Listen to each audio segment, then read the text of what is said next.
রাহুল গান্ধী য'তেই যাব তাতে বিজেপি ইলেকশন জিকিব। অসমত যিটো জোট বন্ধন হৈছে এইটো বিয়া বাৰু দিন ঠিক কৰাৰ কাৰণে, সেইটো ইলেকশ্যনৰ কাৰণে হোৱা নাই।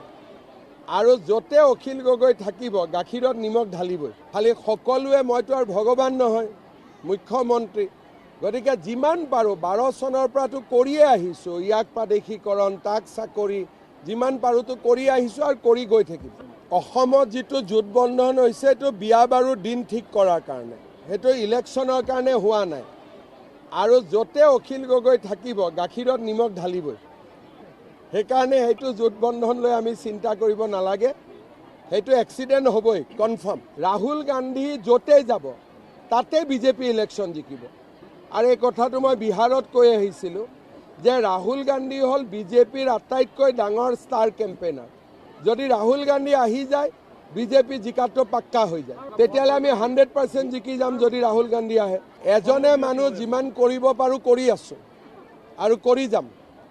খালি সকলোৱে, মইতো আৰু ভগৱান নহয়, মুখ্যমন্ত্ৰী, গতিকে যিমান পাৰোঁ 12 চনৰ পৰাতো কৰিয়ে আহিছোঁ, ইয়াক প্ৰাদেশিকৰণ, তাক চাকৰি, যিমান পাৰোঁতো কৰি আহিছোঁ আৰু কৰি গৈ থাকিম। এইটো NHIDCLক আমি গতাই দিছোঁ। আগতে অসম PWE কৰাৰ কথা আছিল, এতিয়া আমি NHIDCLক গতাই দিছোঁ, তেওঁলোকে ধুনীয়াকৈ কৰি পেলাব। সময় জিলাও কৰি ল'ম, অলপ হেডকোৱাৰ্টাৰটোলৈ অলপমান খেলি মেলি আছে কাৰণে কৰা নাই। আপোনালোকে যদি মিলা মিছা কৰি কোন জেগাত হ'ব লাগে কৈ দিয়ে, মই কালিয়ে কৰি দিব পাৰোঁ। সময় জিলা অসমততো বহুত বেছি ভাল হ'ব। অসমৰ পৰা শিকি বিহাৰত, অসমটো জননী মহিলা সবলীকৰণৰ, গতিকে অসমততো কি ৰিজাল্ট হ'ব কোনেও ধৰিব নোৱাৰে। প্ৰত্যেক ঘৰৰ মানুহে আমাক ভোট দিব।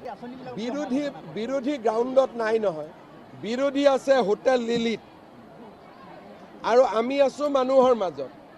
মই এতিয়া ইয়াত আহিছোঁ, কালিও মই মানুহৰ মাজত, পৰহিও মানুহৰ মাজত। MLA বিলাক গাঁৱতে থাকে, তেওঁলোক আছে হোটেল লিলিত, আৰু আমি আছোঁ মানুহৰ মাজত। সেইকাৰণে মানুহৰ কথাটো আমি ভালকৈ বুজি পাওঁ।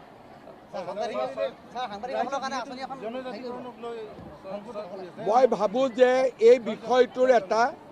এই গোটেই বিষয়টোৰ এটা সুন্দৰ সমাধানৰ ফালে আমি আগবাঢ়িছোঁ।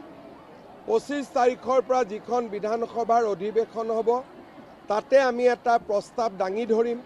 সকলোৱে যদি সমৰ্থন কৰে গোটেই বস্তুটো এটা লাইনত গুচি যাব। নহয়, কোনে কৈছে? তেওঁ CM, তেওঁ নিজৰ ভৰিৰ ওপৰত নিজে জিকিছে। তেওঁলোকৰ দলটোৰ নাম হ'ল ৰাভা যৌথ সংগ্ৰাম সমিতি।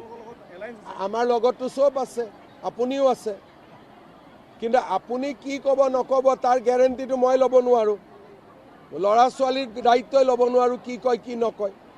এতিয়া মোৰ আগততো কোনেও কোৱা নাই, মোকতো চবেই কয় দাদা আমি আপোনাৰ লগত আছোঁ। মইতো প্ৰত্যেক জনগোষ্ঠী সংগঠনৰ লগ পাই থাকোঁ।